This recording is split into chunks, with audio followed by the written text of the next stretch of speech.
just made about how deeply that 4-year stretch affected views of America around the world. America is imperfect. We have not always abided by our founding documents. A civil war and enormous struggles were fought to try to perfect our union, and we, in our actions overseas, sometimes did not live up to our ideals. But what has always made America exceptional is this radical idea that you can get people from every corner of the globe, don't look alike, don't have the same name, worship differently, speak different languages, have different cultural traditions, and somehow they're going to come together under a set of rules, and we're all going to pledge that.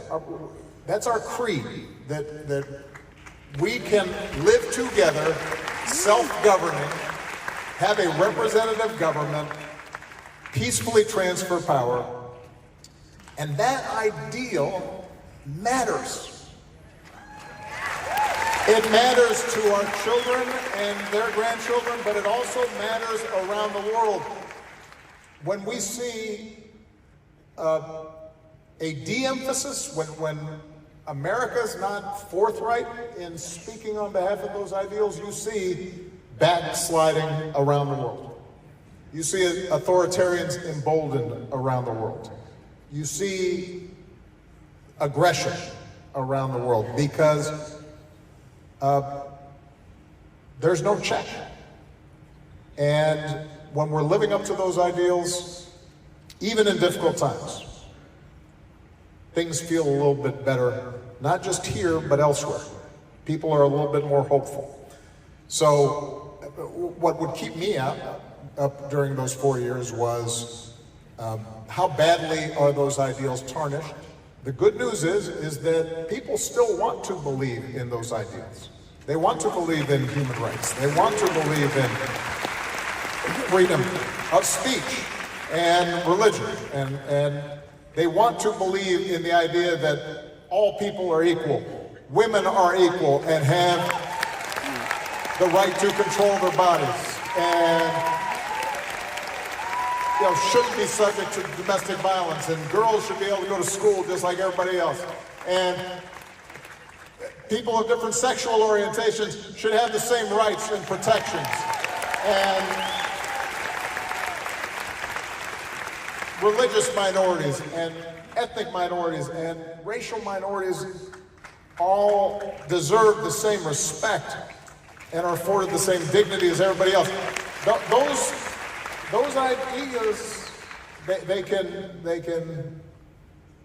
ebb and flow depending on what happens in the White House. And the good news is that we had a period of time where those ideals were not just de-emphasized, but were violated. And then we have somebody come back in who says, no, we do believe in it. This is what America's about. And that's the same test that we're going to be undergoing over the next 8 months. Do we in fact believe in those basic ideals? And if we do, not only are we going to be okay, but the world's going to be okay. You know, one of the things, Brock, think about this. This is not hyperbole. We're the most unique nation in the world in this sense. Every other nation was founded based on geography, ethnicity, religion. That's not us. We came about as a consequence of an idea. An idea. No, I'm serious. Think about it. We hold these truths to be self-evident. That all men and women are created equal. And down by the good, that's what the basis for our existence. That's what it found. We haven't always lived up to it. We've never fully walked away from it. Until now, someone's contemplating walking away from it completely. Our diversity is our strength. It's the reason why the rest of the world looks at us.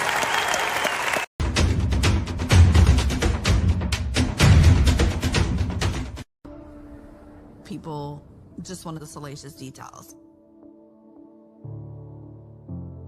When I came out of that bathroom and Trump was there in his underwear, you know, so entitled.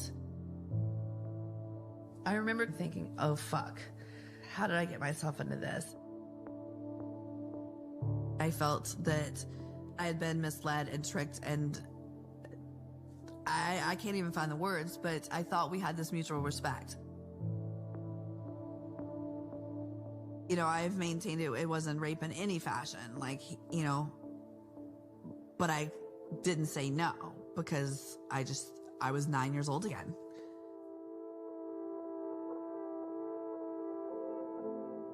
And the last thing I remember was like, I could totally take him if I want to scream or fight, but like, I'm not supposed to act like that. There's that whole dynamic because I was from the South that he was an elder and a man, and I was taught to show respect and be a good girl. Because that Wall Street Republican, if you actually look at Joe Biden policies, they should be stoked about it, right? Look, I mean, we have a very strong economy given where we came from. Look at the infrastructure. Look at all that he's done. But why do they pull back? Because this idea that they have that he's super liberal, which he's not. And the reason they have this idea is because when they got into investment banking, when I did, those investment banks only recruited from 4 colleges, and they were Ivy League universities, and they didn't have any DEI initiatives. And they loved to hire lacrosse players and football players and sons of people that went to really expensive boarding schools. And that is why that group of Wall Street people think that Joe Biden is super liberal, because their son named Chad in a Patagonia vest isn't automatically getting into Princeton and gets to be in Eddie's class. That's why they feel that way. They could probably still get in, though. Like, probably. But I got it. Yeah. What happened in the House yesterday was actually an attack on our entire republic. That's the way I see it. This is going to continue to lead us closer and closer to the end of America as we know it, and potentially, Steve, leading into World War III. If you were part of a union of working class people who were allowed to build a better life in the middle class in America, you fucking listen to us. Right, so. Because if you're out there buying those fucking hats, Yes, I did. these swindlers are selling at that fucking fair. I'm sorry, kids. I know there's kids here. Then you're part of the problem, and I'll tell you why. Because you're being duped. And $1 billion. I mean, they don't exactly make investments with crackheads. That's not part of their business model, Steve, of course, unless you're buying someone off, which is, of course, what was happening. You have clear evidence, and they keep pretending they don't have it. It's lunacy. And yet, for 5 years, Russia was the gospel. That was the gospel of the Lord. There was no evidence, but it didn't matter. You didn't need anything. We were somehow amazingly enough compromised by Russia. Apparently, my father needed the money or something like that. I'm not sure. In the history of the world, you're being duped by a bunch of grifters and billionaires who don't give a shit about you or your family. Crime of fraud. They care about their fucking tax breaks and the money they can put in their pocket. If you consider yourself a patriot and you're spouting off that election denying shit, I will fight your ass outside if you want to.